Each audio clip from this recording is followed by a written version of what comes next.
La solidarité des femmes haïtiennes journalistes est fière et honorée de vous accueillir à la cérémonie de remise du prix Sofej. Pour la deuxième année consécutive, l'association que je coordonne veut rendre hommage à celle qui a su symboliser l'esprit associatif de Sofej. À travers cet événement singulier, en adéquation à la vision et aux missions de notre organisation, Sofej veut célébrer l'engagement, la solidarité, le leadership et l'entraide, des valeurs tant nécessaires pour construire un monde nouveau au sein duquel des stéréotypes sexistes n'auront aucun sens et la gente féminine pourra ainsi s'impliquer davantage dans le développement humain et durable de la société. L'année 2024 aura été encore une année difficile pour nous autres Haïtiennes et Haïtiens où tous les indicateurs sont au rouge. Il est vrai que le baromètre sociopolitique semble indiquer que l'heure n'est pas à la fête. Il est vrai qu'il pleut sur toutes les villes de ce pays où la mort, le crime, le viol, le vol côtoient chaque être humain à chaque coin de rue. Néanmoins, en référence à nos pratiques sociales, à notre histoire et à nos valeurs anthropologiques, il paraît nécessaire pour nous Sofej de résister à cette perversion du temps par des forces obscures. Aussi Sofej, en cette période de fin d'année, a-t-elle choisi de capitaliser sur les différentes victoires, aussi minimes soit-elle, qu'on a pu remporter dans notre lutte en faveur d'une meilleure représentativité des femmes dans les médias.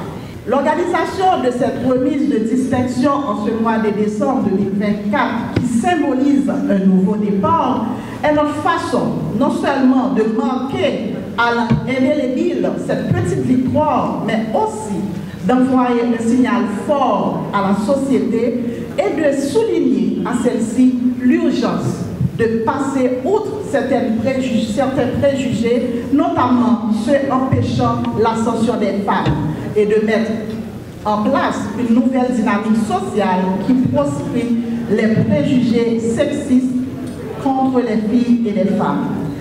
Il faut se le dire sans cesse, les discriminations sexistes sont aussi stupides que les discriminations racistes. Elle ne favorise pas l'unité, ni si nécessaire pour construire de manière désintéressée un autre monde fondé sur de nouveaux rapports sociaux en adéquation aux valeurs humanistes. En 2028, certaines têtes, et non des moindres, avaient redouté cette collaboration entre femmes journalistes et travailleuses de presse, et avait malheureusement prédit qu'elle n'allait pas faire long feu. Mais tout cela en raison des constructions sociales. 16 ans après, la Sofej continue de tenir le pari.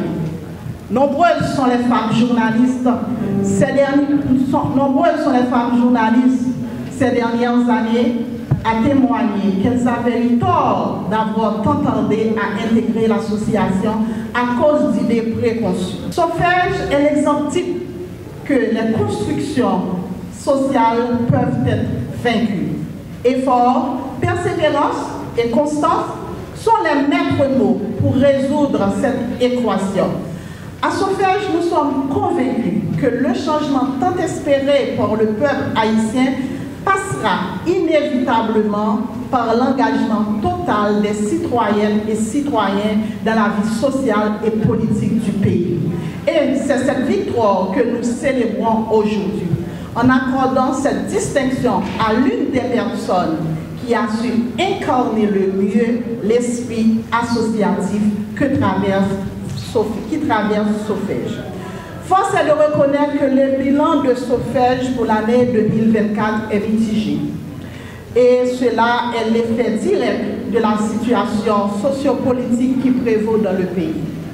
Cependant, nous de la Sofej tenons à saluer la résilience du peuple haïtien. En dépit de la situation catastrophique, nos différents membres et des femmes journalistes en général continuent de travailler pour un lendemain meilleur au sein de leur communauté. Nos remerciements vont également à nos différents partenaires et amis pour leur confiance en notre cause. La SOFEJ reconnaît que le statut social ou de la journaliste lui permet d'être un acteur, une actrice privilégiée à l'émancipation des esprits acquis au regard de la déontologie de la profession. Souvent, on appelle la presse le quatrième pouvoir, lequel pouvoir est reconnu par la société parce que le travail de la presse doit primer sur l'intérêt collectif.